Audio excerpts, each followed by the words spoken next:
Man with Gareth McGuinness.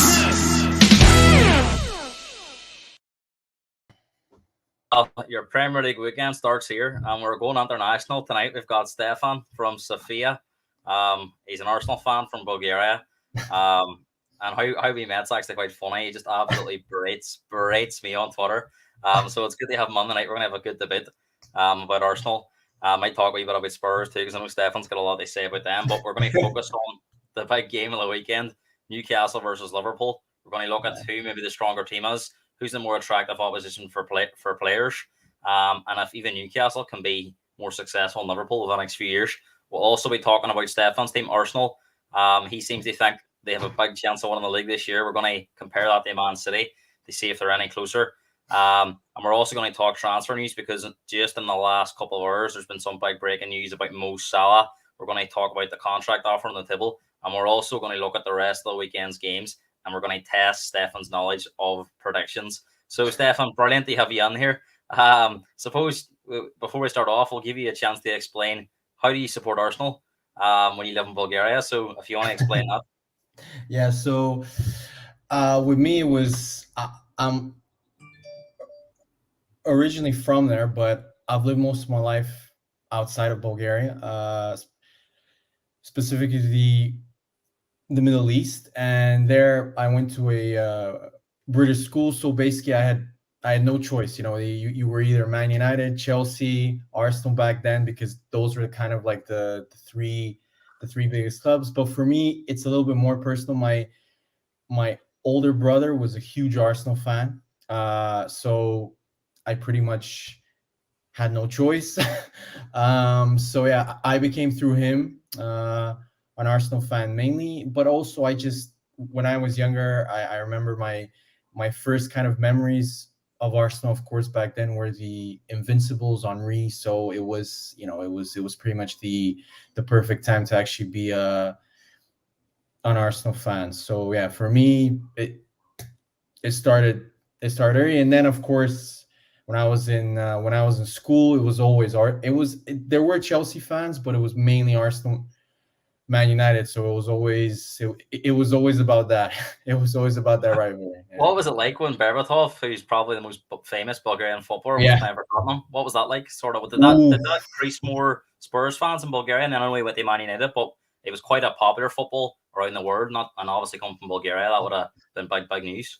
Oh, it was Gareth. It was huge. It was. I mean, be careful, because the best Bulgarian players, Stoichkov. So yeah, Berbatov was great, but he's nowhere near Stoichkov. It was, for me, it was very difficult, because he played for Spurs and then he went to Man United. So I loved him as a player. I did. He was such a technical, graceful player. But honestly, I honestly thought he was perfect for Wenger's team, and I was really, really surprised that he moved to Spurs from Bayer Leverkusen. So I always, in terms of, I actually watched him, his first game that I watched was in CSKA Sofia, and you could immediately see that he was special. Like you could see, and that was back then when the Bulgarian teams were getting regularly into the Champions League group stages. So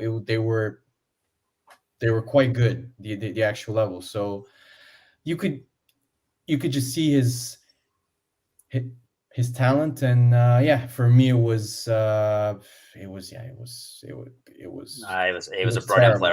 brilliant player to watch. Even when he went to United, he could not dislike him, because he was just, as you said, such a graceful player. Kind of reminded me of Bergkamp. He had that sort of touch.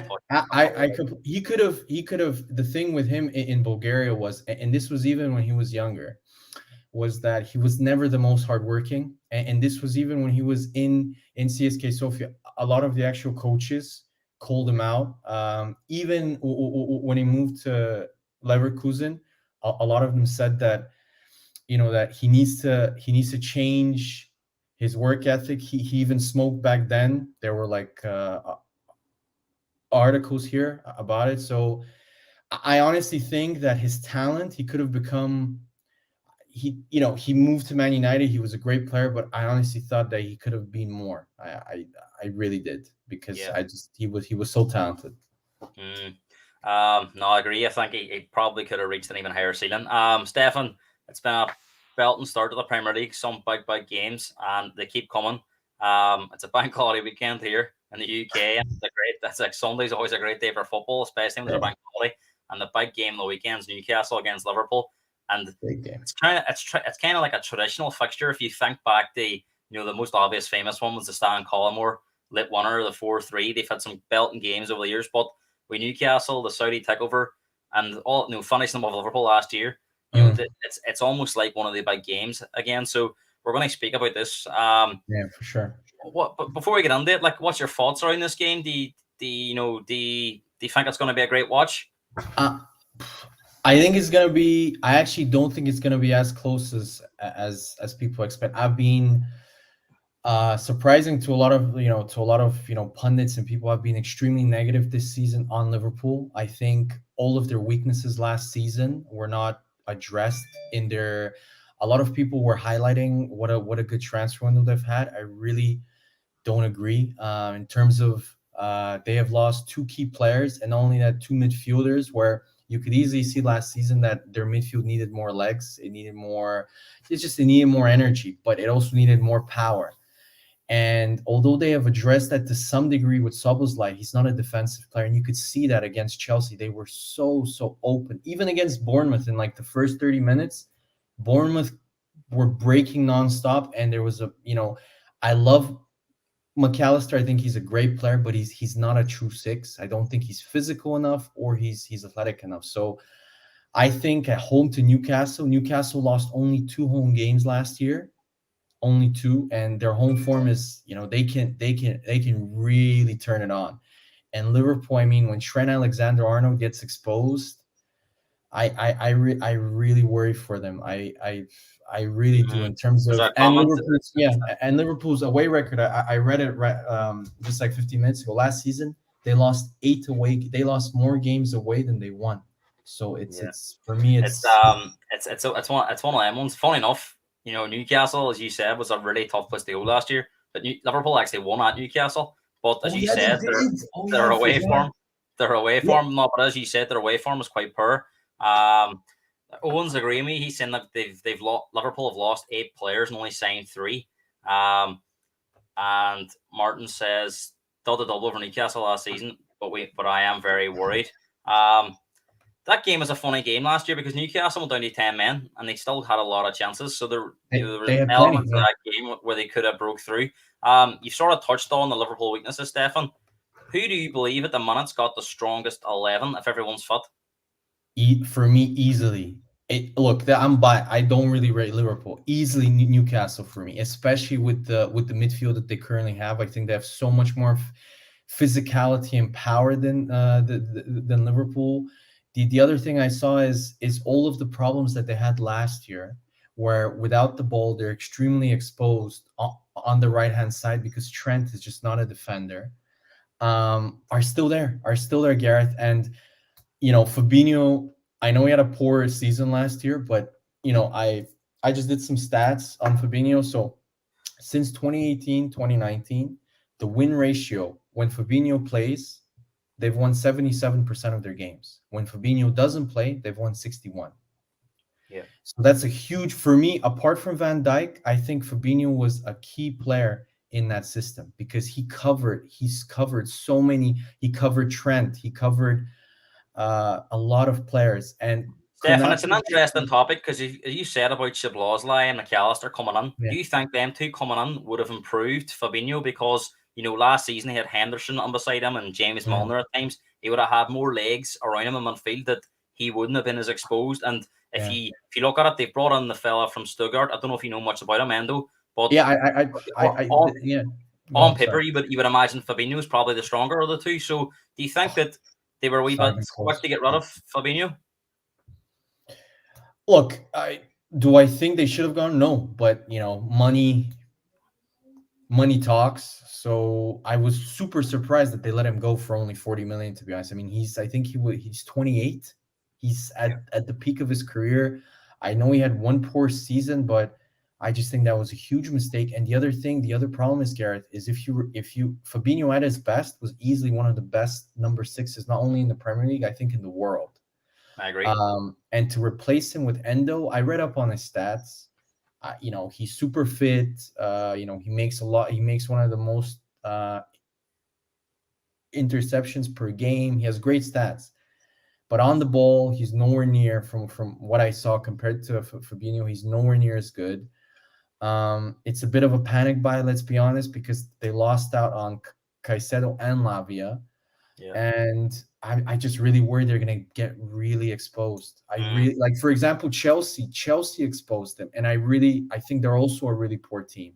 And Chelsea exposed them. Like, they had so many chances in the second half where they were just running through the center of their midfield. And McAllister, you said they're not, wouldn't have to help. McAllister is not a, you say maybe if he has more legs around it. McAllister's not he's a great player, but he's not a physical type player. He's more of a player that connects the game. He's got really good, nifty feet, keeps the ball, keeps it ticking. He's really good at that. He's not the type of player that's going to come in like a Declan Rice, for example, who has energy, who runs around, who's super physical. I think. Yeah, we can go on. I have another theory, a more broad theory in Liverpool and why it's going kind of declining. But yeah, that's easily for me. Newcastle has I was going to speak about some of Newcastle's players, but we'll let you elaborate on that theory. What do you think that there is such a struggle? They've had an unbelievable few seasons. They've won the Champions League. They've been the 2 Champions League finals they lost on. They've won the Premier League. They've been popped to the post by Man City twice in 2 different seasons by a point. So, and they could have, they're a point or, a game away from dominating, really. They come up against a strong Man City team who Arsenal found out last season they're a very tough nut to crack over 38 games. So why do you think there's been such a drop-off? And, a lot of Liverpool fans at the moment believe if they don't get any players on now, it's going to be a big struggle to even make 4th place again. So where's it all going wrong?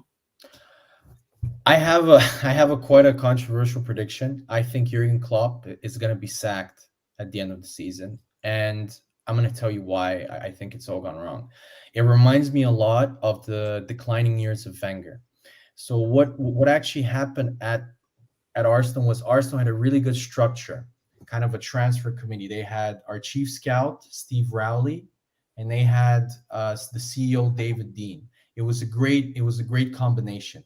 What has happened in Liverpool, and then what happened at Arsenal, the same, is that David Dean left, Gareth, and then Steve Rowley left also later on, especially in the last 3 to 4 years of Wenger. And that pretty much gave Wenger almost it centralized the power and the decision-making within the club. It gave him too much power where he shouldn't have gone involved, whether it's transfers, stuff like that. Like, Arsenal fans have painful memories of transfer windows where Wenger, for 10 seasons in a row, refused to sign a DM or something like that.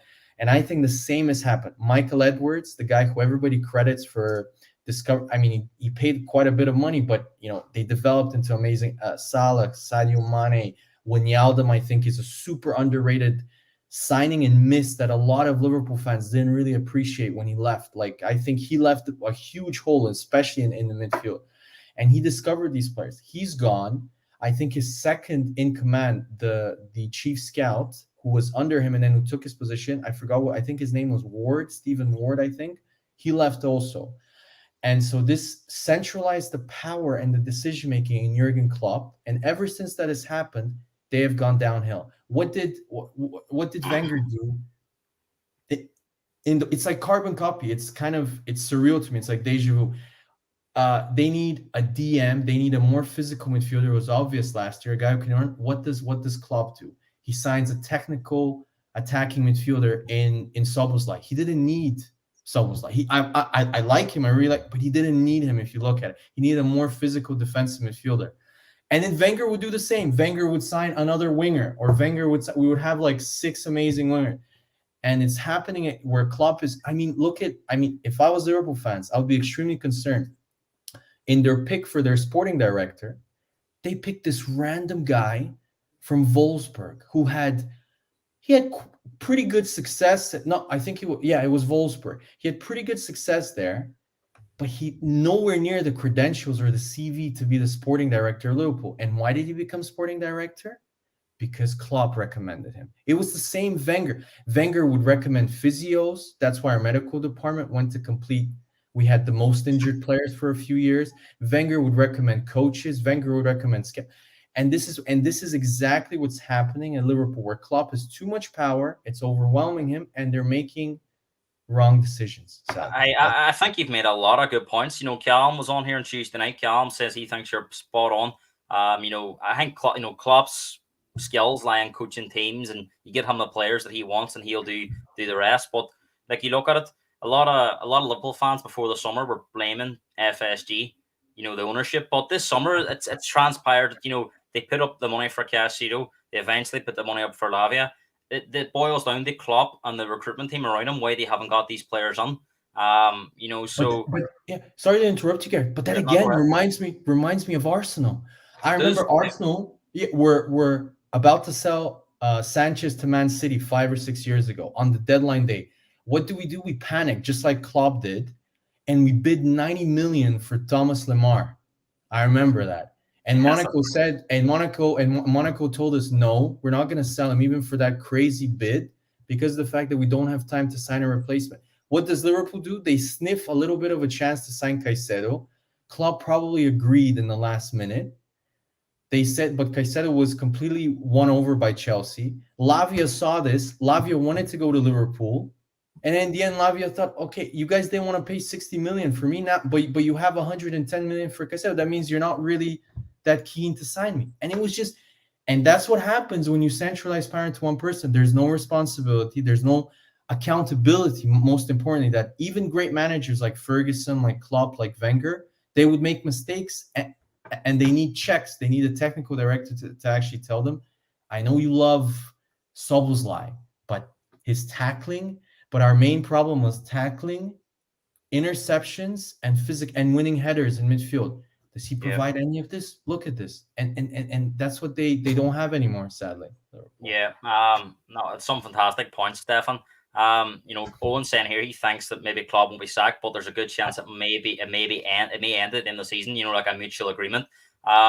So just to finish on that point that you made, do you think this summer is solely Klopp's responsible for Liverpool not getting the right players on, or there's a week to go in the transfer market. They're scrambling around looking for players.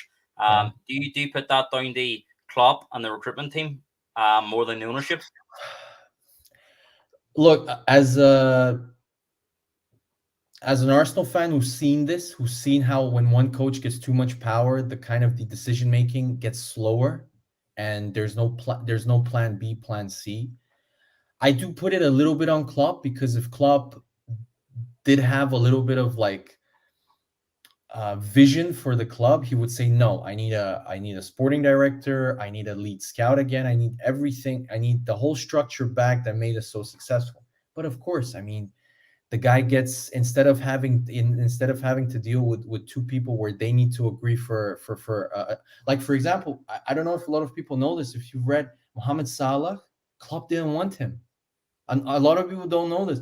Michael Edwards had to sit down with Klopp, show him clips, and do a stats analysis and a PowerPoint presentation to him. This is documented in the most credible. It's funny because I read reports this summer that in the last year that Klopp has turned down players like Bruno Guimaraes, Enzo Fernandez before his release clause was activated. So it does kind of look like all the work previous. Klopp was being told these are the players you need to sign, more so than him picking the players. And now that it's down to him to pick the players, it seems to be a struggle. No, it's. Look at the way, for example, Arsenal resemble what Liverpool were 4 or 5 years ago, which is there's a clear synergy between the technical director, the owner, and the manager, where they sit down, they all decide. For example, Mudryk. Arsenal were willing to go really, really big, overly, excessively big on Mudryk.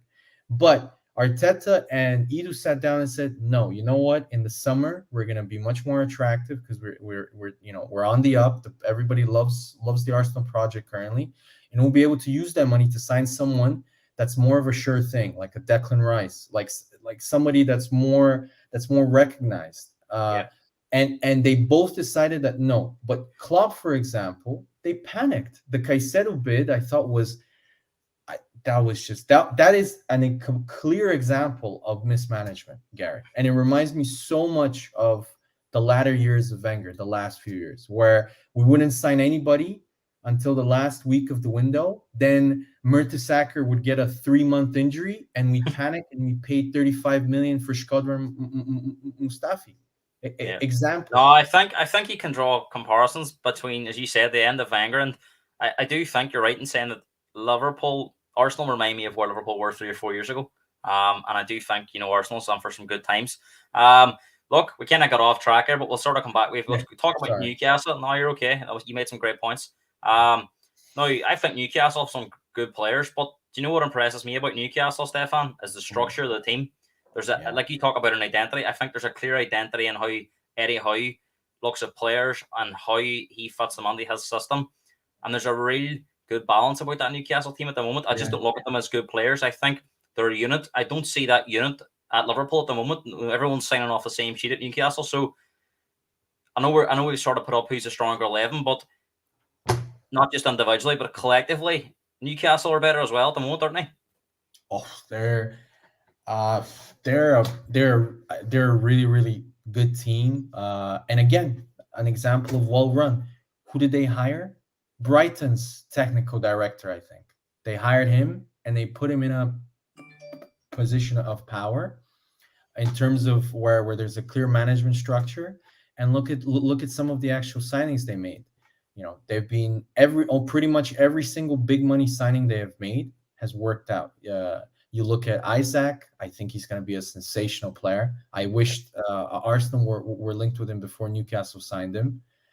I think he's going to be an amazing player. I think Bruno Guimaraes, I'm gutted because he had a lot of links to Edu. We were linked with him nonstop for a year, and I think we even tried to sign him, but I think Arsenal just didn't have the money. Stefan, where would you put Bruno Guimaraes at the moment in terms of midfielders in England? Where do you put him? Would he be in the top 5 for you? 100%, Gareth. Like for me, I'm biased. I love Partey. I think Partey's underrated. I think Partey on his day is the best because I've watched him against Rodri, and most of the games that he's played against Rodri, he's outplayed Rodri.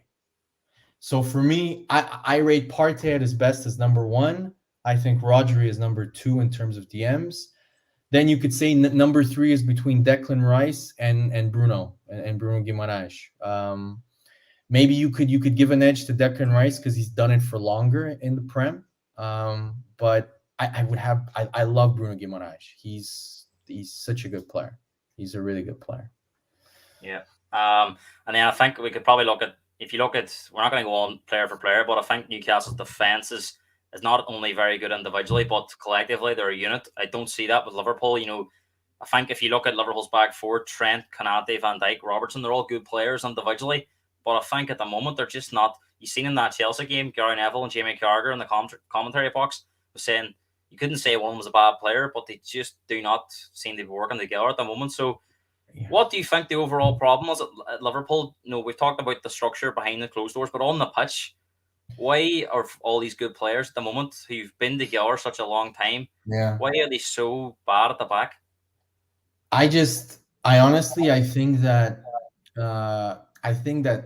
you're a coach. Like when you watch Trent defend, doesn't it give you heart palpitations? Like he is one of the worst defenders and there are times where I've watched him, Gareth, where he doesn't even try, like he gives up. I've seen that in a number of games where he doesn't even stick out a leg or even try and track back. And I really feel that Konate on that side, every single game has to have an 8 or a 9 out of 10 in order for them to be stable and to be good. Because what Trent does is he does his thing where he goes inside now, cross field pass and stuff. It looks nice, but then he doesn't track back. I don't know if maybe his positioning is really poor in general, but he always seems out of position. There's always acres of space. And you see Konate, I mean, the guy, I'm intrigued how many sprints per game the guy does, because he's probably in the top 5 in the Premier League, even as a defender, because he covers him every single time. And I think that's why I think the fact that the midfield, there's no Fabinho in top form anymore, who also covered him a lot. Just there's a complete imbalance. There's it's not, and I think Mane leaving, Mane tracked back a lot more than Jota, for example. So for me, it's a mixture of things. I just think their defense also got stale.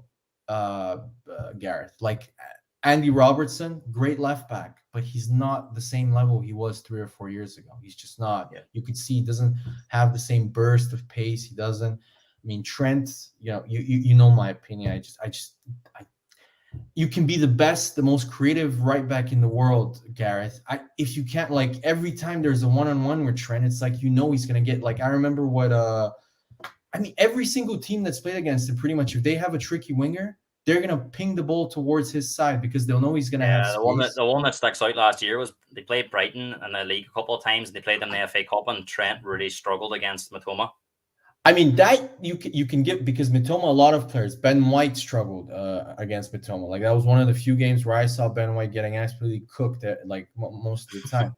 Mitoma's a great player, but he really struggled against Bournemouth. Did you see how much they attacked on his side? Anthony went past him like 3 or 4 times. I think as well. Do you think as well that, although yes, Trent doesn't, his skills don't lie in 1-1 defending, but because of the system, he's been exposed and vulnerable as well. Because he's playing inside, and he's obviously been asked to play inside, that it does put him under pressure at the back as well. No, I completely I agree with you, but the other thing I'm really shocked that they didn't address, Gareth, is the way Arsenal do it. Is, you see again kind of the recruitment of Man City similar, where Arteta always tries to sign a player that's, whether if he's in the same position, with a little bit of a different profile. So, for example, we have Zinchenko, who's amazing going forward and keeping the ball and so good on the ball, but defensively, he's not that good. He's okay. He's not Trent level. I get really annoyed when people compare Zinchenko to Trent in terms of defending. No, Zinchenko is Sergio Ramos compared to Trent in defending. Like, no. Yeah, I'm sorry. Like, Zinchenko's not that good at defending, but he's not he's not terrible.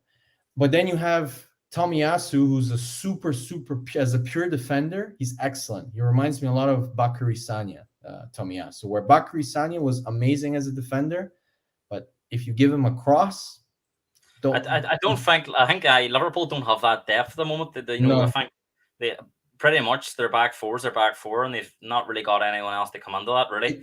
Yeah. And then imagine they have Joe Gomez. So if Konate gets injured, who's pretty injury prone, I don't know what you think about Joe Gomez, but I don't see how this guy. I think I know the answer to this, but who do you think between these two teams will finish higher this season?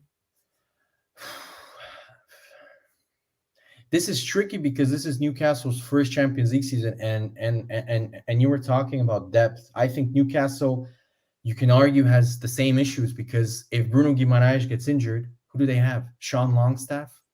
Okay, no, that's not very good. So yeah, they have Sean Longstaff. Defensively, if Botman gets injured, they have Jamal Lascelles from Steve Bruce's time. So again, nowhere near the same level. It's even worse when you go from Saliba to Holding. Do you think this is why Man City and Arsenal are so far ahead, that they've got so much depth as well as quality? Yes, I do. I really do. I think Arsenal's depth at the moment, I think we're going to sign another player. I'm intrigued to see which position. I would want, personally, if you ask me, I would want us to sign another fullback because of Timber's injury. But a lot of Arsenal fans are calling to sign another winger for Saka. But yeah, I agree. I think Man City's depth and Arsenal's depth is just, I don't think any other teams come close. I mean, look at the team that finished third, Gareth, Man United. I mean, if Bruno Fernandes gets injured, they don't have anybody. If they don't, if Martial was injured most of the year, they didn't even play with a certified number 9. So it's really difficult. If Casemiro gets injured, they have McTominay, which is, again, a big drop. Yeah, the manager doesn't even fancy him because he didn't even use him on Saturday when he had 5 subs. He put 5 other players on before him. Stefan, wee question for you. You're a player in Europe, coming from Bulgaria. Newcastle and Liverpool both want you. Now, Yeah. Newcastle's in the Champions League, Liverpool's in the Europa League, but Liverpool are the bigger club. But say you're a player that's looking at the next 2 or 3 years, where are you going?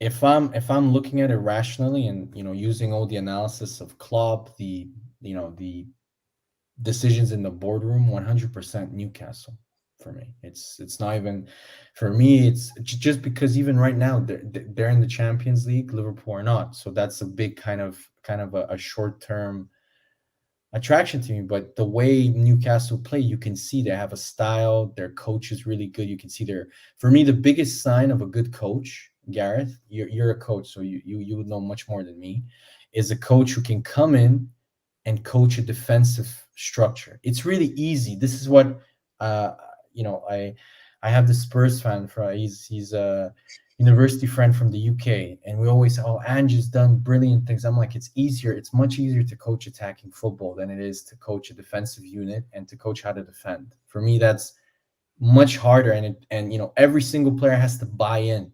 That is the most difficult thing. If you want to coach a really good defense and a structure, that's what really impressed me. Eddie Howe did it in 6 months. They were Do you think Eddie Howe is underrated as a coach because he's everyone seems to want foreign coaches. He's a British coach. Do you think he's underrated? And the fact that he got Bournemouth relegated sort of was a stain on his name. Nobody really looked at how well he did at Bournemouth. He took them up 2 leagues, kept them in the Premier League for a number of years, and then Newcastle were linked with Pochettino and Emery, and they ended up with Eddie Howe. It was almost like they went down in level. But for me, I think Eddie Howe's done a fantastic job, and he's proved everyone that he's a top class coach. Honestly, I think he's one of the most underrated coaches, not only in the Premier League, I think in Europe. Celtic said no to him. Celtic, for me, it was, and people were like, oh, he got relegated from Bournemouth. He took Bournemouth from League Two. They were on the verge of being liquidated. He took them from League Two in I think 6 seasons. He took them to the Premier League in 6 seasons. He didn't have the biggest budget. It wasn't like Watford where they were, getting some unknown gem from South America or something like that. He took them to the Premier League, kept them in the Premier League for I think 3 or 4 years, 4 or 5 years. Okay, kept him in. Okay, he had a bad season, at the end where it went stale. I think that was an incredible achievement. I couldn't believe, and even Spurs. I remember when Spurs were looking for a coach after Mourinho, when you had that 72-day debacle with Nuno when you hired him. Yeah, well, I don't remember that.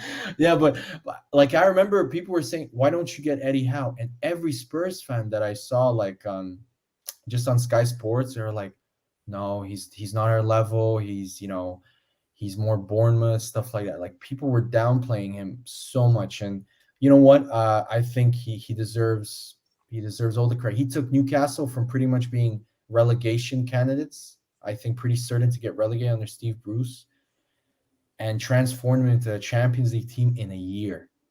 The guy, Conte, got praised as if he was the greatest coach of our generation for taking Spurs from 9th to 4th. This guy took Newcastle from, I think they finished 13th. He took them they were 3rd for most of the year. They dropped off at the end of the season. They were actually they finished 13th that first season, but when he came in, they hadn't won a game and they were bottom. So it just shows you the scale of the achievement that he had. He's an incredible coach, and the thing I also like about him, Gareth, is that he plays good football too. Yeah, he doesn't just Do you feel that Newcastle, I know Liverpool, they went 30 years without winning the Premier League. They obviously look now they're going through a tough period. Newcastle seem to be on the up. There's still some way off Man City and Arsenal's level, in my opinion. But do you feel that Newcastle are best placed to win the league before Liverpool do again? Or do you see Liverpool coming back in the next couple of years? That's a good question, but I kind of hate these questions because it's very kind of short term. You never know. Liverpool next year could explode, and everybody would be like, "Oh, Liverpool are going to be much more likely," and Newcastle could have a down year. But right now, just looking at the structure, Do I think maybe Eddie Howe isn't good enough to coach them to a league title? Maybe yes. Maybe they might need to, but Eddie Howe will take them to a level where they're Champions League, they're a Champions League team, and maybe they will hire a coach that will, inspire them to go above. Arteta, maybe. I don't know if we sack him, but no, I don't think the Cronkies are gonna allow that to happen. I mean, they give him a lot of money, so. But let's see. I mean, I honestly think that right now, if we're looking at it right now, I do think Newcastle will win the league because of their structure, because they've hired the Brighton guy as their technical director. Look at their transfer policy, the success of their transfers. They look like they have a vision, they have a structure of doing things, and nobody talks about it. I thought one of the signings of the season last season was Kieran Trippier. Nobody talked about him that much, as if like, because he wasn't that he was English and he wasn't that much money, but he was instrumental in their defense in the way. If you watch I'm watching the Amazon documentary at the moment, and you kind of seen last season as well when he spoke on camera. He's a leader as well. Trippier's he's really I think at Spurs it all went stale. I remember you guys. He was a victim a lot, but he's went to Atletico Madrid. He's won a league title. He's maybe learned a lot, and he's come back, and I think he's. He talked about chance joining Newcastle. He left Atletico Madrid, who were in the last 16 of the Champions League, to go to Newcastle, who were on a relegation battle. But it's, he's really embraced it, and I think he's, arguably he was one of the best right backs in the league last season. So easily, yeah. I really do think Newcastle's recruitment policy at the minute's absolutely fantastic. Stefan, last question on. Sorry, no, go ahead. No. And I love the way he combined signing players, but he knew you need an experienced leader, a guy who went to be coached under Diego Simeone, and he had won stuff, and he knows how it is. He played for England in semifinals and finals. He's a big, he's a super experienced player that can help the younger players. When an Isaac is struggling, or Anthony Gordon, for example. For me, that was a super underrated and just a really good, just a brilliant signing, I think. Yeah, I think Eddie Howe, you can see him. He's in the documentary. He works quite well with Gordon, and I think this season Gordon was more of a bench impact player, but he started. He looks good. He looks good, and just shows you Eddie Howe as well. He can coach players at their level. Last question on Sunday. Stefan, where's the game going to be won and lost? And can you give me a score prediction? Score prediction? I'm going to go 3-1 Newcastle. Why do you think Newcastle? Because I think Anthony Gordon is going to tear Trent Alexander-Arnold apart. And because Liverpool play only one way, they're going to try and press really high up with Trent. And that's just, if you give Newcastle, for me, are the deadliest team right now in Europe on the counterattack. I have never seen, I don't remember the last time I've seen such a physical, they're like NFL athletes. If you look at them, every single one of them is over 6 foot. Every single one of them is athletic. Joe Linton is in their midfield. He's massive. He's super athletic. Bruno Guimaraes. I've been very surprised with him. Last season I thought he was fantastic. I didn't really see that. Eddie Howe, he took a failing player who everybody had laughed at under Steve Bruce, switched his position brilliantly, and look at him now. I think he's a very solid midfield player that fits their system perfectly. And then just on the counterattack, they are look at what happened with Villa. Look at Villa were playing well in that game, but they had Emery classic, suicidal high line. You give probably, I would say, the most athletic team in the league and the most physical team space to run, and they destroyed them at the end. It's funny enough, because I think Liverpool's going to play the same kind of way. They're going to have a high line. They're going to try and push up, and I think, as you said, with a pace of, you've got Gordon, you've got Almiron, and you've got Isak. You've also got Wilson to come on. You've got Harvey Barnes to come on.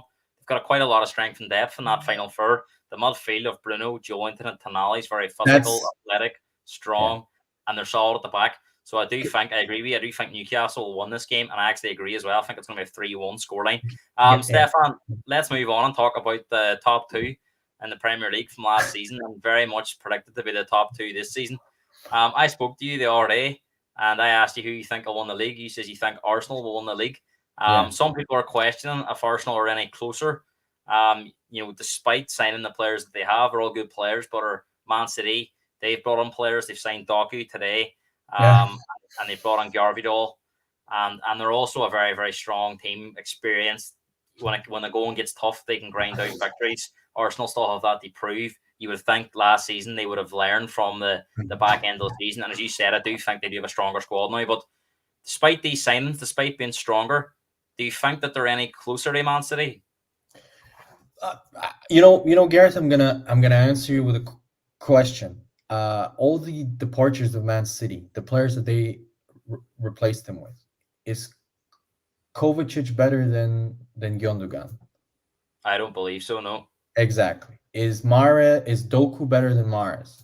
Do you know what? I haven't seen enough of Doku, but I do think he's a very athletic, different type of player than Mahrez. Mahrez he was quick, yes, but Doku looks very strong, physical, powerful. But again, I haven't seen enough of him, so I can't see. So I'm sure he's a super talented player to go to Man City for 60 mil, but is he going to be able to replace? Okay, he might be as talented as I think people underrate Mahrez, to be honest, because I think Mahrez was a top player that because he played in Man City, I don't think a lot of people appreciated him as well. I think he thought he was a brilliant player, but the experience that these players have, Gundogan, in the key moments, I think Gundogan is the most clutch player for Man City. Last year, in the biggest moments, I remember the Everton game. They were struggling to break them down. I think Gundogan's the biggest loss of the lot. No, I agree, but I think Doku for Mahrez is another downgrade this season.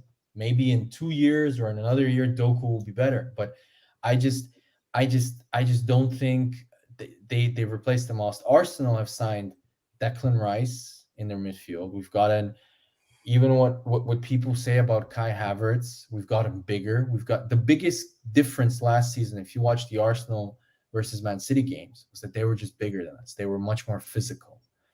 And we have signed players now that are very physical, that are big. And I think that difference in the midfield, where I love Xhaka. I was on the, me and my brother would get into full-on fights because my brother really didn't rate Xhaka. I loved him. I thought he was a really good player. I thought he was a leader. But you could see in the games against Man City, when the competition is at the highest level, that Xhaka just doesn't have enough mobility or skill on the ball to kind of make a difference in midfield, to dominate the midfield.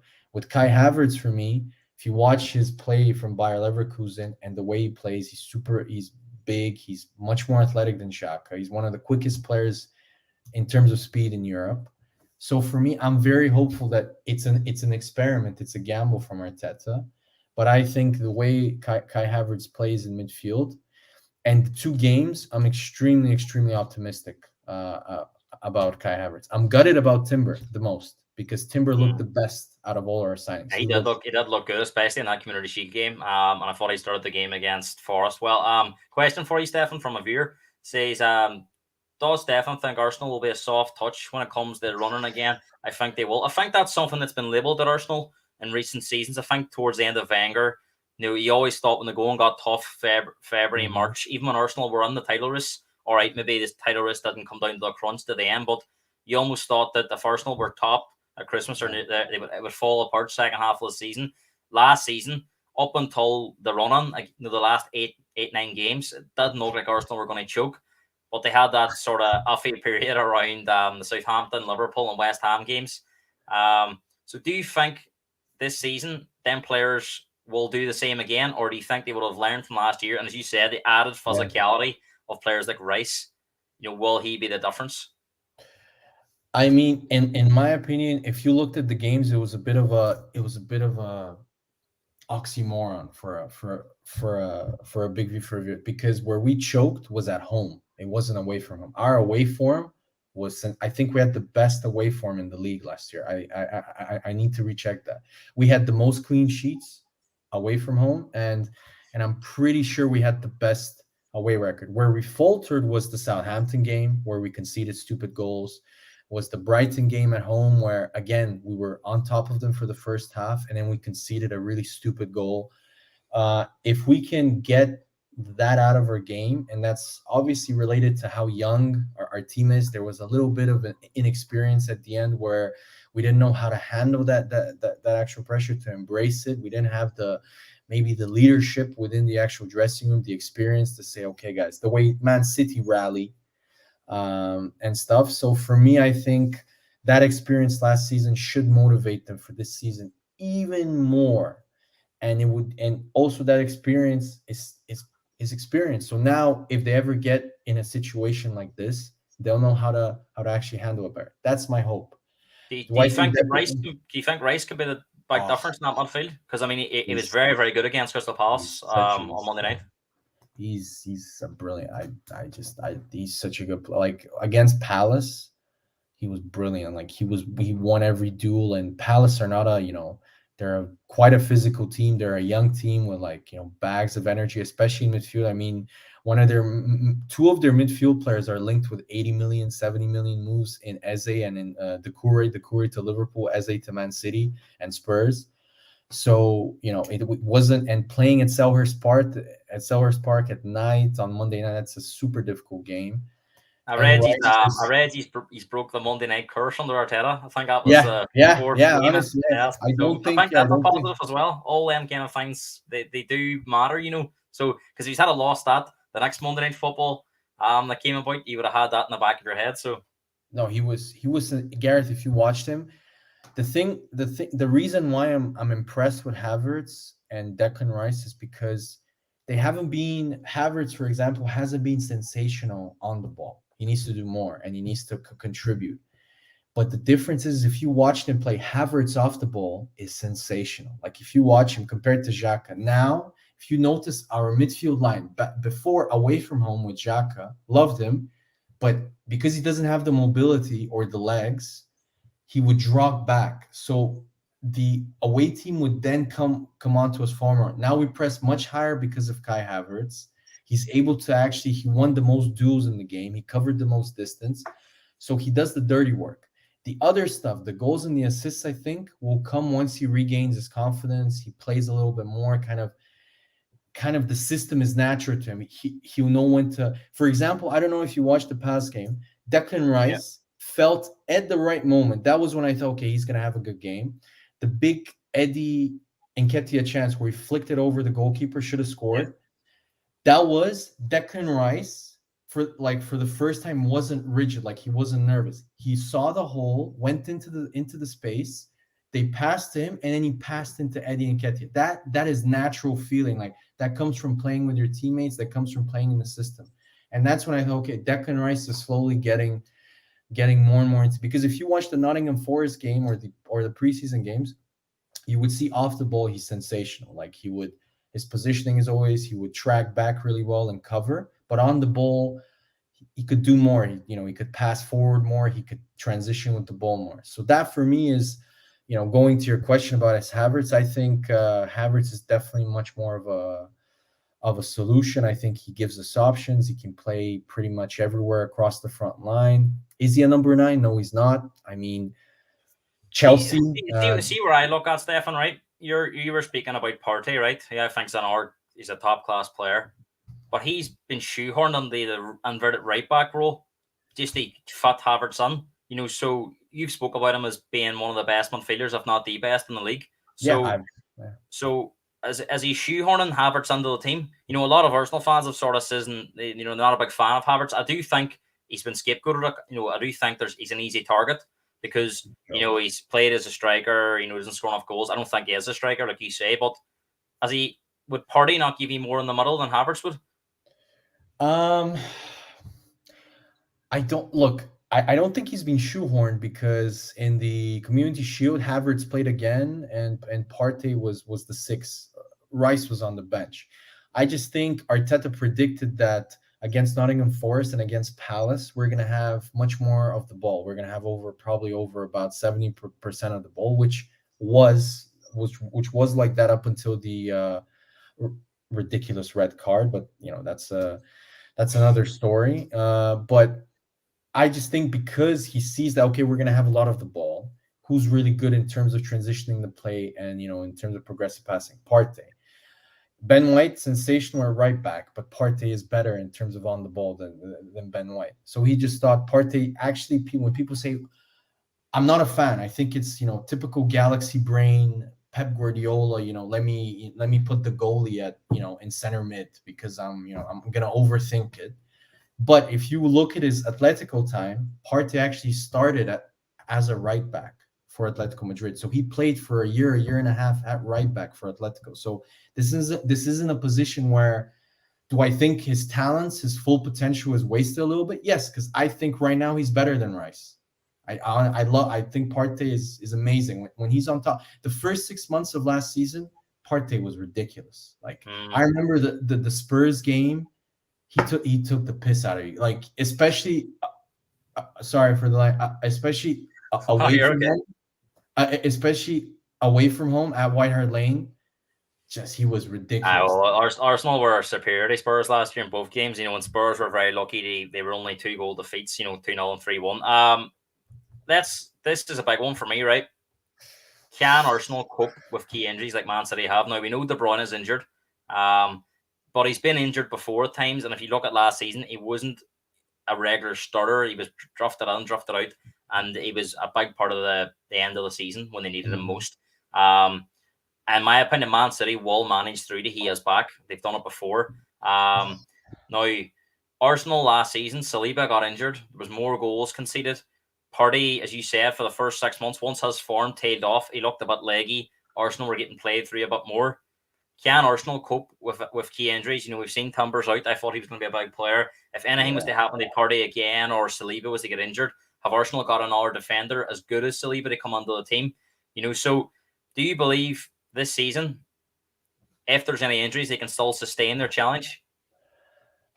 Look, it depends. Like with Man City, I think a lot of people forget that they were quite fortunate last year because in the last 3 to 4 months of the season, they had no injuries. And do I think that they have better depth currently than Arsenal? With Timber getting injured, yes. Without Timber, fit, I think Arsenal are really close because of the fact that if you look at it just objectively, let's just analyze the teams. Arsenal have 2 goalkeepers of pretty much the same level.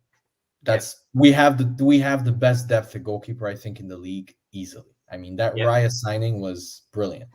Yep. And then if you look at the defenders, I really like Kivior. I think he's a really talented player. I think he's going to have a really good season. Last season I was so impressed with him when we went away to Newcastle. He was sensational in that game. So we have Kivior, we have Gabriel. We have more fullbacks. They don't have any fullbacks, Gareth, because they're gonna loan Cancelo to Barcelona. So they pretty much play center backs. Only really they've got centre backs playing. They've got Ake. They've got the young lad Lewis comes on at times. He's Walker. super talented. He's super. I agree. Talented. Arsenal have the more natural fullbacks. I think defenders.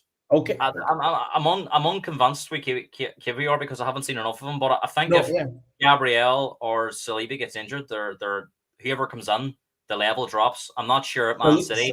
At centre back have the same issue. I think they've got Diaz, Stones, Akanji, and they've got the fella now coming on, Yarvidal and Ruben Diaz. I think that's a very strong 4 or 5 players.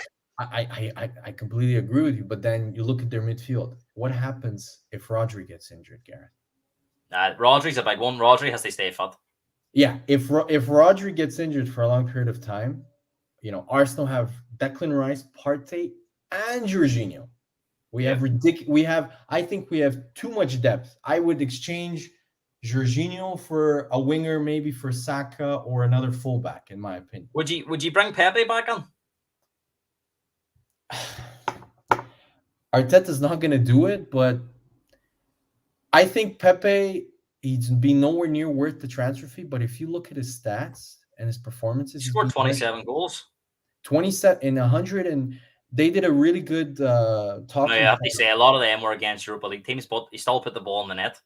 No, but he also scored against Brighton. He scored big goals against. He scored against Wolves. He scored a number of. Man United. Yeah, Man United, and he's playing. And in the FA Cup run, Arsenal fans forget how key he was. He was really against Chelsea. He was really good in the final against Man City. He I think he had 2 assists. No, one. Yeah, he had one really good assist. He played really well for us to get to the final. I think he's a talented player. I just don't think he fits the Arteta system. He's not good enough and secure enough on the ball. He's more of a counterattack. But as a finisher, in our team, in terms of when Martinelli Sacco, he was our best finisher, Gareth. If he doesn't, if he's unable to find a move away, or if they can't get him out on loan, do you think Arteta has to bring him back into the squad?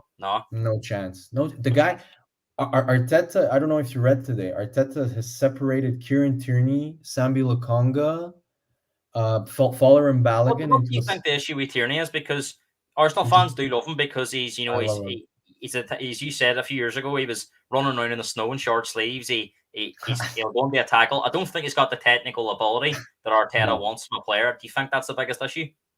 I personally am biased. I love Tierney because I studied in Edinburgh, so he's so Scottish. I love it. He's like typically Scottish. With the short sleeves in winter, only him. And he's just a classic, old school player. I love it. He's hardworking, he's tough. But you're right, he just doesn't fit technically. He's too one-footed. And Arteta likes his fullbacks to invert and then to, pass. That's just not his game. And I think the other thing Arteta really doesn't like, which nobody talks about that much about Tierney, he doesn't have a lot of composure. I don't know if you've noticed, every time there's a little bit of a pressure point on him. I remember in the Community Shield, he gave the ball away under no pressure, and Arteta lost the head. He loves to just boot the ball, like even when there's no. And I think that's another reason where Arteta, Pep Guardiola's style and Arteta's style, they're all about keeping possession because that's the best way for them to defend. I think Lokonga may move. I'm not sure on the Pepe one. But I think Tierney's options are all, unless something happens, Newcastle run from, but they've got Lewis Hall. I don't think Celtic can afford him. So no, he's not gonna go. Me, I'm shocked that there are no teams that are interested in like, for example, an Aston Villa. He is an upgrade easily on Lucas Digne, because for me, Tierney both ways is excellent. He's an excellent defender, pure defender. And he's excellent. He's got a great. If you combine him, I think for a counter-attacking system that Villa have, where he overlaps the fullback, he'll be sensational. And he can cross to Watkins, who's great in the air. He'll have a target man. So I'm really surprised more like Newcastle. Oh my God, I really hoped before that we wouldn't sell him because he's perfect for Newcastle. I think Newcastle again, we're looking at a more younger player, and maybe Hall for the. I love Hall, by the way. Love Hall. That's another amazing. I think it needs most with Chelsea. How to try and raise funds. Now we've talked about the squads of both teams. You don't think there's a lot on it, and I think the gap possibly has closed in quality and depth. But as the biggest difference between these two teams, the managers, Arteta, he's like Pep was the first to do the inverted fullbacks. Now Arteta's doing it. There's a lot of comparisons. I know Arteta worked with him. Probably looks up to him in a way. But do you think he's trying to almost copycat him in a way? And Pep for me is probably the best ever. So how can Arteta try to compete? Let me just try and just say something different. Pep wasn't the first to use inverted fullbacks. If you read up, the Athletic did a piece on it. Wenger was, because he brought Lauren from center mid. He brought him as a center mid from Malaga and put him at right back. And if you watch the Arsenal Invincible games, Lauren would drift into midfield also. So just saying, like, people, Pep is like some, he thought of the invert. It's not true fully. But going back, do I think yes? Some of the characteristics that I hate about Arteta that he copies Pep is the galaxy brain stuff, where he, I'll never forget 3 years ago against Villarreal. Lacazette was going through a bad spell. He plays Smith Rowe at false nine. The guy's never like, what are you doing? Why are you trying to be us? Or for example, at left back, this is what I used to get frustrated with Wenger, but I like that. You know what? If we have all our left backs injured, go to the academy and get the left back from the academy. Why? Because he's a left back. Played Shaq there, didn't he? What? Arteta played Shaq there, didn't he? Yeah, Arteta played Shaka. We lost against Brighton. Like he. This is what I mean by his galaxy brain. And Pep did it. I mean, for years in a row with Man City. I'll never forget where he didn't play Rodri in the Champions League final against Chelsea. Like what was Yeah. or against Lyon where he played with three at the back, and everybody's like, why did you change the formation? They had never played three. So Arteta has sadly taken that worst characteristic from Pep. But yeah, do I think he copies his style too much?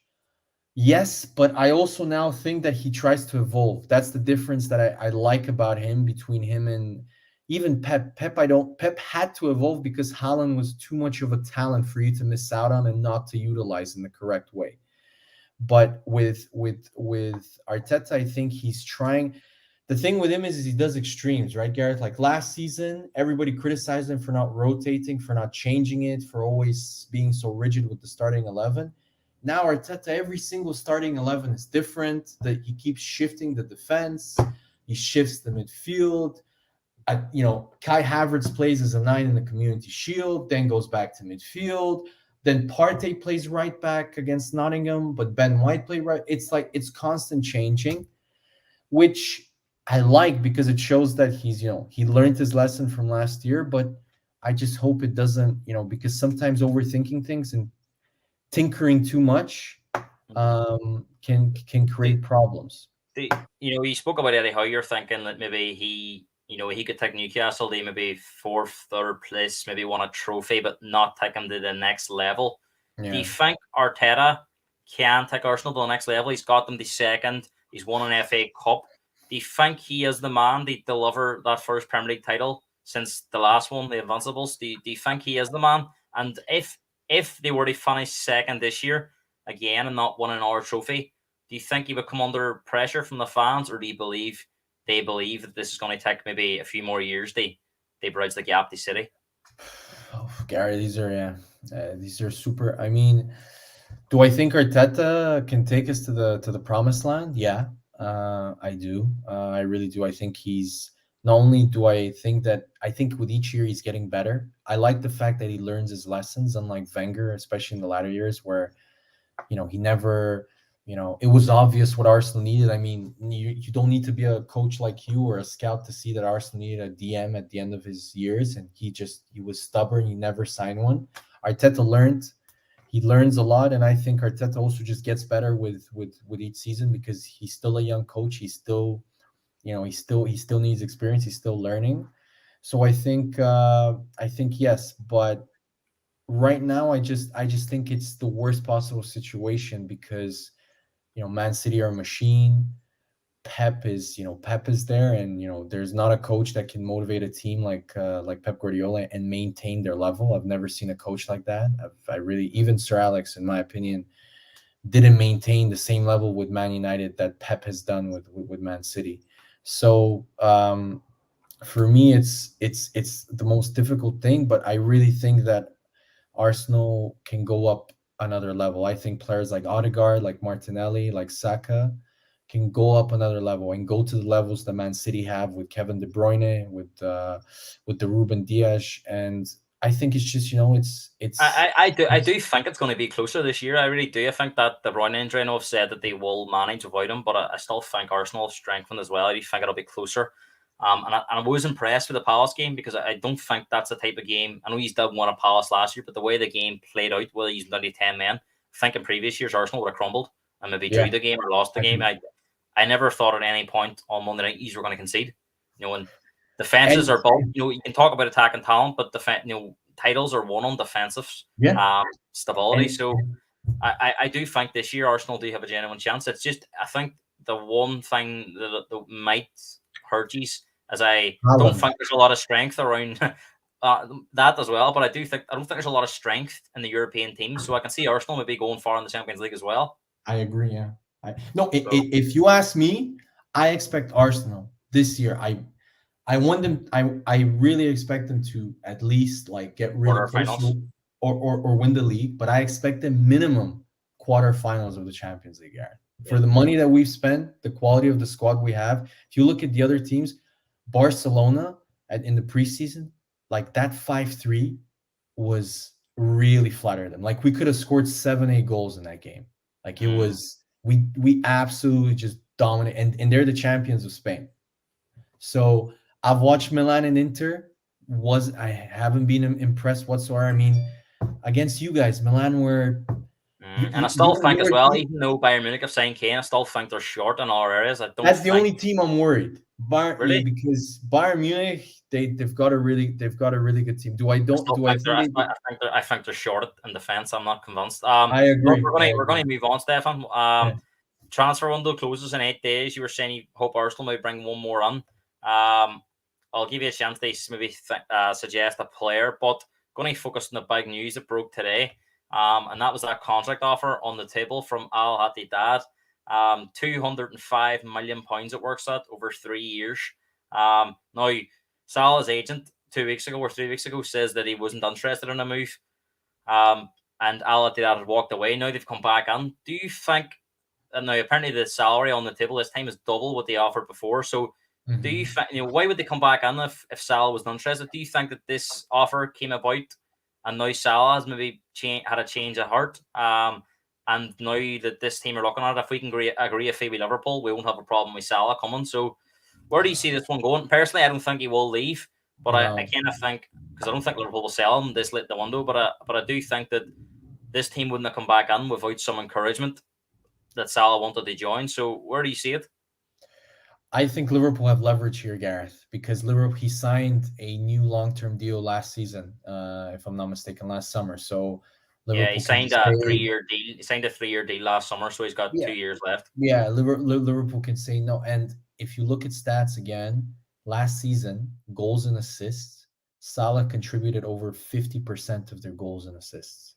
So you cannot. Salah is a world-class left winger. I think the only one that can come close to replacing him is Bukayo Saka, and he's got better numbers than him. Maybe a Vinicius from Real Madrid. I think Salah is better than him. So Liverpool, he's irreplaceable to Liverpool. I don't see it happening. Could Salah put in a transfer request? Of course, but Liverpool are a huge club. They'll tell him no. I'm sorry. I kind of think the same as you. It's kind of, I don't see this one moving at all. Man City have signed Jeremy Doku for 55 million. We spoke about him earlier. You don't think he's at the level, but it now seems as well they're looking for a midfielder. Now they've got Doku in, and their main target is Nunes. A 47 million bid rejected today, and they are expected to go back in. What do you think? I don't know if you read. There was like an update an hour ago. They're pretty much going to walk away because Wolves won over 70. Wolves won over 70 million. Right. So they may move to Eze then, because he was the odd link player. Where do you see this? Players like Eze and Nunes being linked. Do you feel that they're good enough to play for Man City? I was with Nunes. I know that they've always liked him because Pep Guardiola. I remember 2 or 3 seasons ago when they played against Sporting, Pep Guardiola raved about him and said he's one of the best number 8s in the world. I think he's really raw. I think he makes a lot of mistakes. I agree. You can see the pure, he's got incredible physicality. Like he's just so athletic. His dribbling ability for a number 8 is ridiculous. Like, if you can hone that physicality and coach it well, there's a special player. Eze, I'm more surprised because Eze, for me, I think he's the ultimate Crystal Palace player in a way that, let me try and explain. He's super talented. You can see the talent on the ball, but off the ball, he's like Zaha. Zaha doesn't try. The reason why Zaha never got a big move, I think he's easily a top 4 player, was because of his attitude and because and you could see off the ball he had issues. He just didn't defend as well. He didn't have the same intensity. Eze's the same. When you watch him in games with Palace, he doesn't press well. He just defensively, he's a bit of a liability. I know that's not his job, but if you listen to Pep and Arteta, that's one of their biggest things. Like, how are they off the ball? And I was more surprised. And the other factor going on about Isaac, he loses the ball a lot, Gareth, which is another reason. He didn't have a great game on Monday night against Arsenal, but I do think Arsenal, because Elise was injured, Zaha's moved on. I think Arsenal knew they keep Eze quiet and Palace wouldn't have much else. Now, again, apparently Palace won around 80 million. I don't think teams are going to get anywhere near that, so I think they've kind of priced them out of a move. Now, one closer to home for you, Balogun. I'm hearing that Monaco and Arsenal could be closing in on an agreement. Now, man, Arsenal wanted roughly 50 million. I think Mm. the deal could be done, they reckon, for around 40 million, which I still think is great money No, for no, Arsenal. they said about 40, 45, like over 45. 40. So Yeah. again, no, this lad's obviously talented. A lot of Arsenal fans believe Balogun, he's better than Nketiah. I'm not sure how you feel about that, but Balogun, whatever way you look at it, hasn't played a lot of football for Arsenal in the Premier League. And if they were to get 40, 45 million from him, it would be good money. And I'm hearing there will be a buyback clause on there. So they would potentially get him back if he was the, elevate his Buyback, levels. really?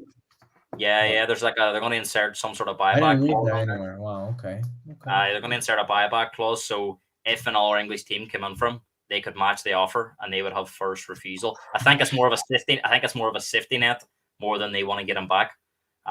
You see Man City do these kind of things as well.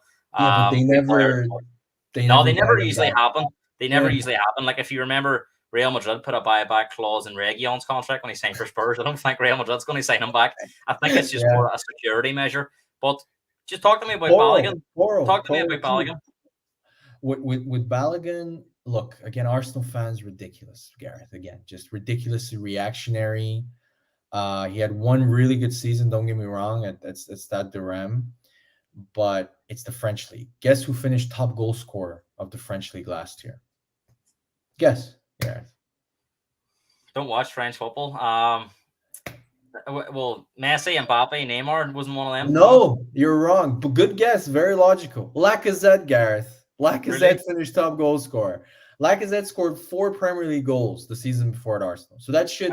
I do remember him scoring a lot of goals. I just never knew he was top goal scorer. Yeah, but I remember he finished top goal scorer. He was tied with Mbappe. For Marseille, was it? No, for Lyon. He finished. He was tied. Let's be technical. He was tied with Mbappe, but because Mbappe scored more pens, Lacazette won the prize. But that should tell you that league is not of the same level as the French league. So that's one. The second thing is that the disrespect that Nketiah gets. Look, do I think he's, top level quality that's gonna catapult us to, Champions League and Premier League glory? No. But do I think he's a super solid second or backup? Yes. The guy has 16 goals in the last 18 starts for Arsenal. That's almost Haaland numbers. Yeah. That's Harry Kane numbers, pretty much. But I don't think he scored a goal coming off the bench, so it suggests that he has to start or he's pretty ineffective. Yeah, he has to start, and he was one of our best players against Palace. It's like, so if this is this Arsenal, I don't get the hate for him. The kid tries hard. He works his his butt off. If you read about the Athletic, I love his mentality. He was pretty much released from Chelsea. He came to Arsenal. Nobody rated him in Arsenal. Nobody predicted that he would break into the first team. Broke in the first team. Everybody said he's not good enough. He's League One Eddie. That's how that was his nickname 2-3 years ago. The guy went to the gym, built up his body, changed, and look at him now. He's a solid player who's gonna get better. People forget he's 22 years old. That's like I get so frustrated with Arsenal fans that, oh, Balogun now. Okay, yeah, Balogun's a very talented player. But I'm sorry, if Monaco is giving me 45 million for one good season in the French league, goodbye. Thank you very much. But I'm taking the money, and then I can use that money to buy either a really good fullback or a left winger. I'm saying. Yeah. More big news from another London club, West Ham, very close to signing Mohamed Kudus, Ajax player. I'm quite surprised. I'm quite surprised that there's no other big clubs. I've seen Brighton run from now West Ham.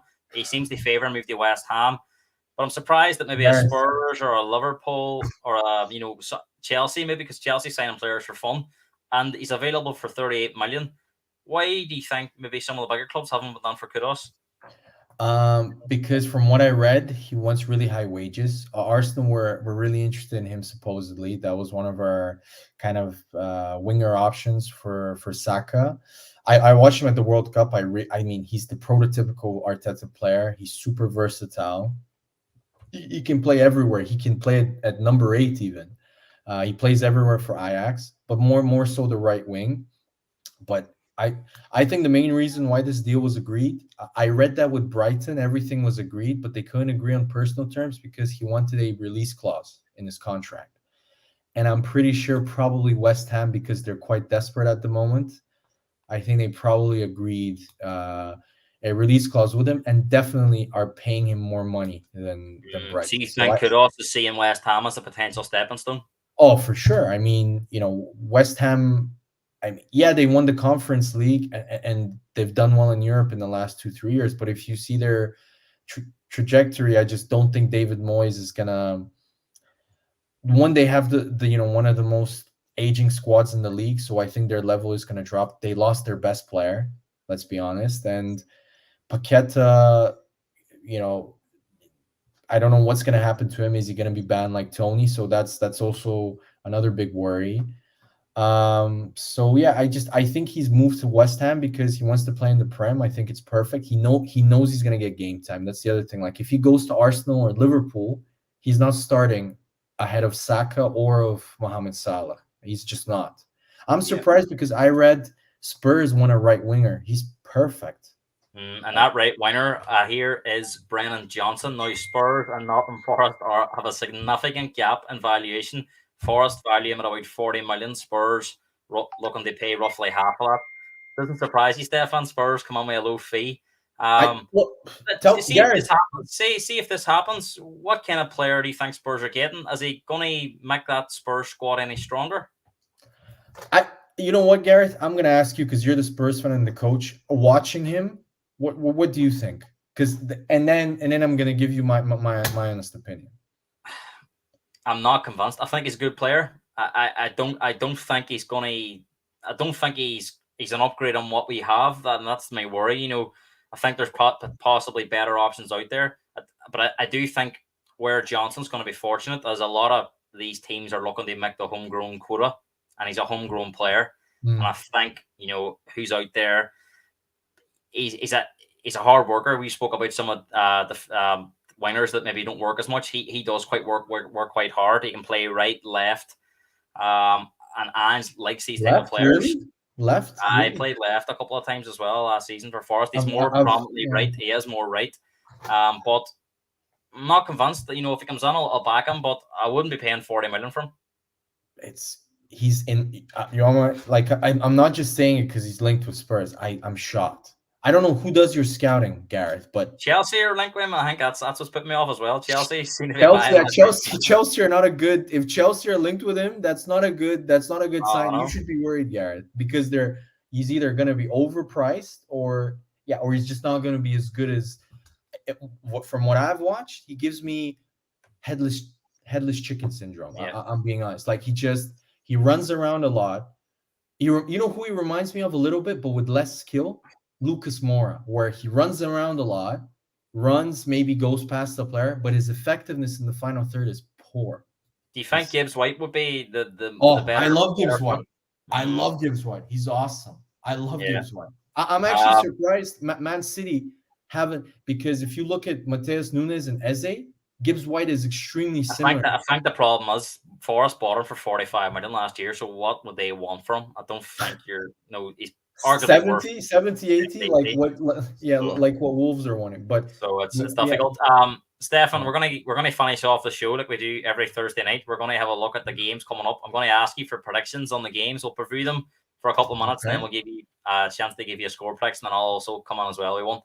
I only think everyone that's watched so far seem to be watching. So Friday night football. Stefan, I don't know about you. I love these Friday night footballs. You don't do it this Saturday. And this game's going to make history because it's going to be the most expensive assembled squad against the least expensive. Nearly £1 billion Chelsea have spent against Luton, whose squad's worth about 19 million. Luton surely have no chance. Surely Luton have no chance of beating Chelsea tomorrow night. Honestly, I think this game is going to be 1-1 because I watched Chelsea against West Ham, and they were that new defender they signed, Gareth Dizazi. He's a walking mistake. It's kind of like Mustafi. He reminds me a little bit of Mustafi. When Eric Dyer, for you guys, when he touches the ball, you You start get to feel nervous. nervous, Yeah. right? You're like, please pass the ball to someone. Please, okay. And when he passes the ball to someone else, you're like, okay, thank God, like he didn't screw up or he didn't make a mistake. That's how when I watch DZC, that's what I get because against West Ham, he was really exposed. I thought he was, and that's playing in a three at the back. They looked at their defense is so bad that even in a three at the back, they look exposed. I don't know how they do it, Chelsea, but they look Mm. terrible defensively, even with three at the back, Gareth. Chelsea, it's going to be very much a project. You know, a lot of players coming in. Pochettino alluded today that Casido may start.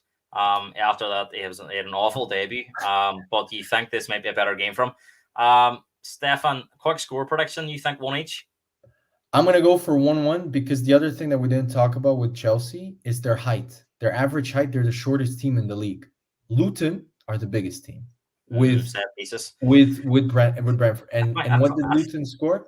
They scored I think the most set pieces in the championship last year. They're all huge. I think you make Right? some good points, and set pieces are going to be key for Luton to get anything from this game, but I just think they're going to come up short in quality. And I think Chelsea are going to have to answer questions against better opposition. But I do think Pochettino gets his first one with Chelsea. I'm going to go for a 2-0 Chelsea 1. I'm going to 1-1. 1-1. 1-1 for me. Moving on to Saturday, 12:30 kickoff, Bournemouth against Spurs. Now, it looks all likelihood like James Maddison's going to be injured. He didn't train today. So I would imagine that he won't play, and that'll be a massive loss for Spurs because I don't really believe we've got anyone that can replace him. Does Lo Celso come back in? I'm not convinced on Lo Celso. Bournemouth, they gave Liverpool quite a fright in their first 30 minutes last week, but Liverpool's quality told. They also got a draw against West Ham the opening day. So no easy game this for Spurs. How do you see it going? Early kickoff, Bournemouth away, that's always difficult. The atmosphere there is always, rocking. I think their strengths are your weaknesses. That's the problem. I remember last season where you won in the last minute for the first 50, 60 minutes. They had a few chances and I think Liverpool, who play a similar high line to you guys, I see this as a 2-2 draw, if I'm honest. Yeah, I don't think you're going to win. I think we've talked about this. We've argued this on Twitter. I think you got fortunate at Man United that they couldn't finish in the first half. And, and I think you give away too many chances. And I really think that Bournemouth on the counterattack, that's their strength. That's their, super strength. And if you saw against Liverpool, they have really, really fast wingers. Even their midfield is quite athletic with what was his name? The big guy with the left foot. Philip Bowen. Yeah, Billing. So, I think it's going to be a difficult game, and I think you're going to play open football. So that's why I think it's going to be high scoring, and I just don't think your defense is still good enough to not concede, especially away from home. Because against Brentford, I know you drew 2-2, and people were saying, "Oh, we had 70% possession." Yeah, but they had the better chance. And Buemo missed an open goal pretty much. So yeah. I think it will be a similar game. It will be a similar. Maybe they might have a bit more possession, but I think Bournemouth are gonna defend deep and break. Which with you guys, with your high line, that's gonna be an issue. Yeah. 2-2 you're saying. I topped the draw for Spurs in the first game, and I topped the draw last week. But I'm going to change up. I do think Spurs will win this game. I think it'll be tight. I think, like you say, Bournemouth will give us problems on the counter-attack.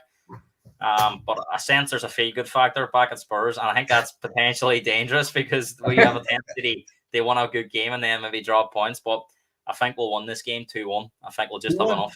Who's going to score? Who's going to score? Do you know what? I fancy Richarlison this weekend. No. Really? Yeah, moving on to 3 o'clock. Arsenal take on Fulham. Fulham, without Mitrovic, I think it's going to be a tough year for them. I don't see them replacing the goals that he gave them. I know he caused trouble, but he was a reliable goal scorer.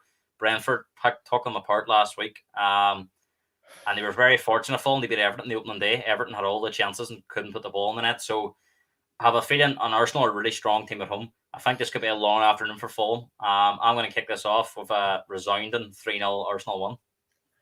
I'm going to be a bit more skeptical because I know Fulham, they don't have Mitrovic now. So I think they're going to come and park the bus like Forest.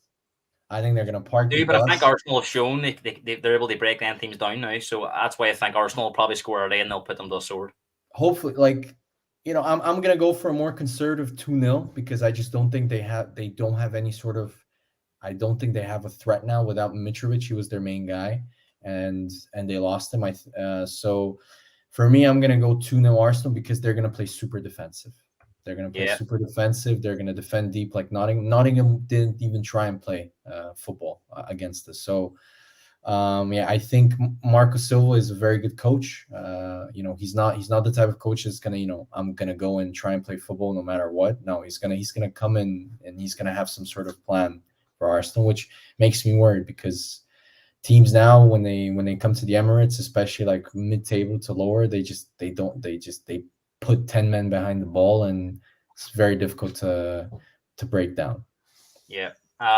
Brentford take on Crystal Palace at 3 o'clock as well. Brentford have started the season very strongly. They were, they possibly could have beat Spurs in the opening day. They, as it says, they took Fulham apart last week. Don't seem to be missing Ivan Toney at the moment, which shows you No. they're actually a better team than what people give them credit for. Thomas Frank is a fantastic coach. He is. And He is. they are a very reliable home team. They don't drop many points at home. So I can see Brentford winning this. I'm going to go for a 2-0 Brentford 1. Same, yeah. 2-0, 2 goals from set pieces for sure. Everton take on Wolves as well, 3 o'clock. Massive game at the bottom. It's Everton in 19th against Wolves 20th. I know it's very early on, but these teams struggling to get players on the transfer market. A lot of negativity around these two teams. Stefan, how do you see this game going? Both teams don't score goals. Yeah. I was actually super impressed with Wolves when I watched them against. I don't know if that was because Man United were terrible, but I was super impressed with their midfield and well, they didn't stand at Brighton took them apart last week. Yeah, I was shocked at how Brighton just tore them apart. But this game, I mean, which team is more likely to score? I mean, Everton have Neil Mopai. Okay, Wolves 1-0. I agree. I think Wolves may nick this 1-0. Just because I do think Gary O'Neill's brought a bit of stability in there. I know they had a tough game last week, but I think Brighton are again a team that people don't really see them as a top team, but they are. So we both agree there. Wolves 1-0. Huge game for Man United.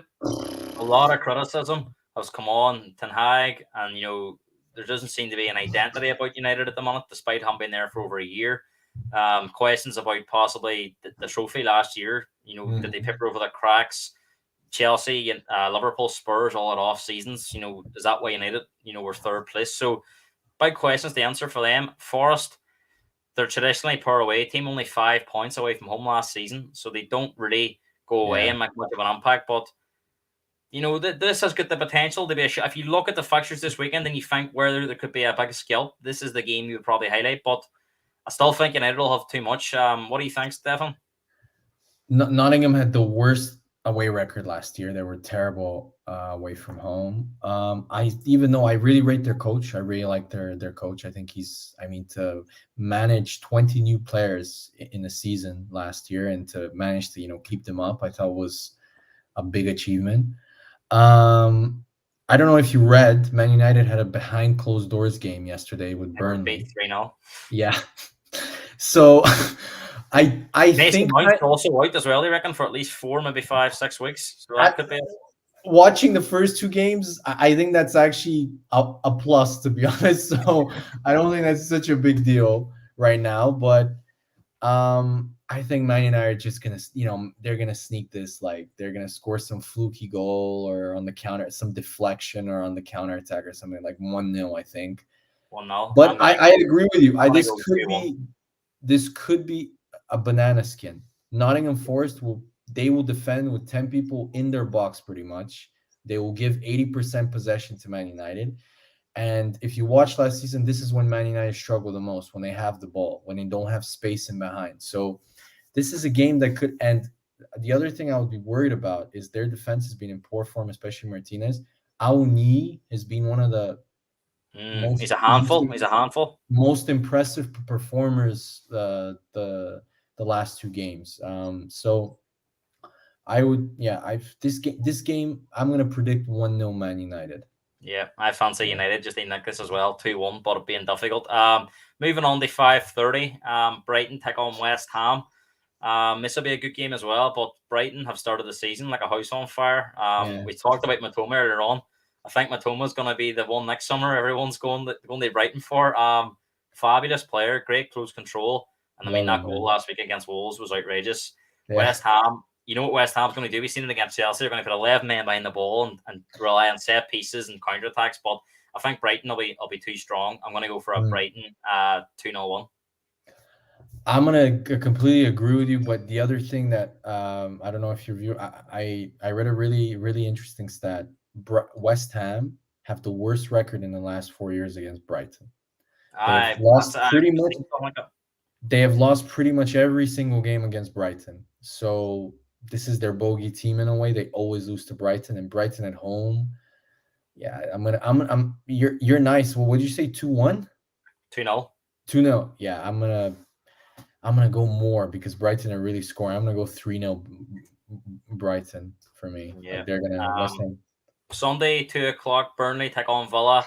Villa got a big one against Everton last week. They also beat Hibernian 5-0 in the Europa Conference League. I watched it. I watched the game actually. Complete golf in class. But they were beat 5-1 by Newcastle, so there is flaws there. However, will Burnley be able to exploit them? I'm not so sure. Burnley, we only seen them one time because their game last week was postponed, and that was against Man City, so probably unfair to judge them. Burnley. Gareth, I don't know about you, but the first 30 minutes of the Man City Burnley game was very good. I thought Burnley. I thought Burnley shown signs that they could be a threat, but I don't know. I think this could be a tight game. I think it'll be a draw. I think it'll be 1-1. I'm gonna tell you, like my second team in the league, because I studied masters in Birmingham, is Aston Villa. It's my second team. I love Villa. Like I always watch their games. I have a big soft spot for them. What about the soft spot for an Emery? No, I don't. I don't rate him as a coach, but I think he's perfect for Villa. But I'm gonna tell you, watching Villa, for 3-4 years now, pretty much not missing, unless Arsenal's playing at the same time. I rarely miss a game, or I watch the highlights after. This is the perfect, ultimate Villa game where they will lose. Like everybody's going to say they're going to kill Burnley. They're going to go away to Burnley and lose 1-0. I'm going to go 1-0 Burnley. Right, prediction. Sheffield United against Man City. In fact, Sheffield United are miles out of their depth in this league. They look poor. City will win this comfortably. I'll go for a 3-0 Man City win. Did you watch them against Nottingham Forest? I thought it was like a championship game. It was off. Like Sheffield looked a class below Nottingham, and I don't really rate Nottingham as a team. So yeah, Sheffield. I'm gonna go easy 3-4, like 4-0 Man City. Like it's gonna be. And we both says Newcastle 3-1 against Liverpool. Stefan, you've been a great guest. Before you go, I want you to name your top 4 in order for the Premier League season. Top 4 in order. Yeah. I'm gonna go with heart rather than brain here. Arsenal number 1, Man City number 2, Newcastle number 3, and Brighton number 4. Right. So who was Man City second? Who was third? Newcastle. And Brighton fourth. Yeah. Where do you think Liverpool will finish? I think Liverpool this season will finish